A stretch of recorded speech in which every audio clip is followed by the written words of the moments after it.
छोटी थोड़ी सी फसल उगा करता था वो, ठीक है। रामू के खेत में अचानक से गड्ढा सा बन गया। क्या हुआ? रामू बहुत डर गया कि अब क्या होगा, ठीक है। क्या हुआ? उसे समझ में नहीं आ रहा था कि वो अब क्या करे। रामू को समझ में नहीं आ रहा था कि वो क्या करे, ठीक है।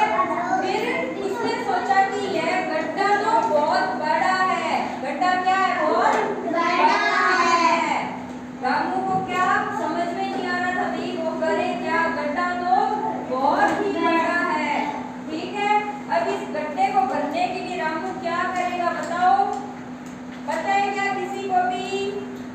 लेकिन रामू हार मानने वाला नहीं था, ठीक है। उसने अपने गांव के लोगों से मदद मांगी।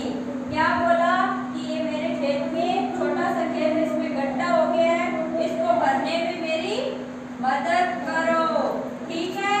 उसके गांव वालों ने रामू की मदद की ना उसकी, ठीक है। कुछ ही दिनों में क्या हुआ? गड्ढा भर गया। क्या हुआ? रामू और गांव के लोगों ने मिलकर एक नया रास्ता बना दिया, ठीक है।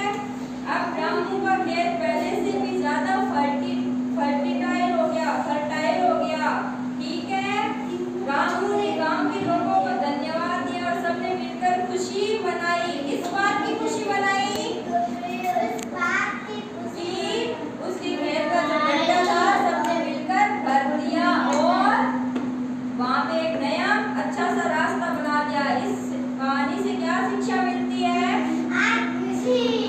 इस कहानी से हमें शिक्षा मिलती है कि हमें कभी भी हार नहीं माननी चाहिए।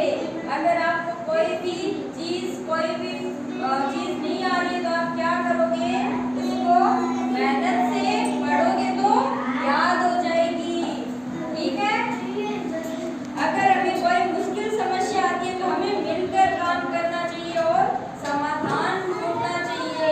मतलब किसी एक बच्चे को कोई चीज नहीं आ रही है तो आपको पूरे ग्रुप को मिलके वो सॉल्व करना है, ठीक है।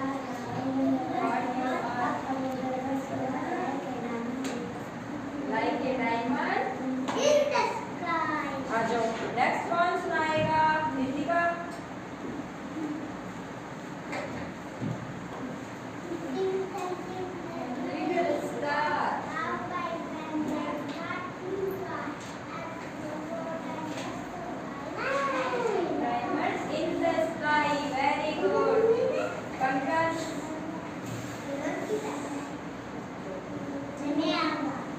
ठीक है।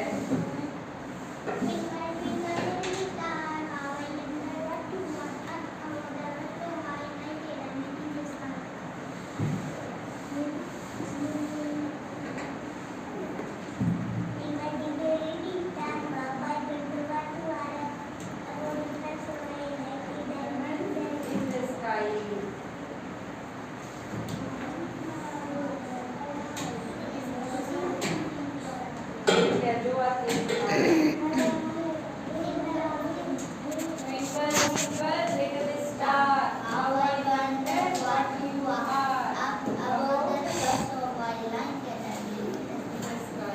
चलो वेरी गुड।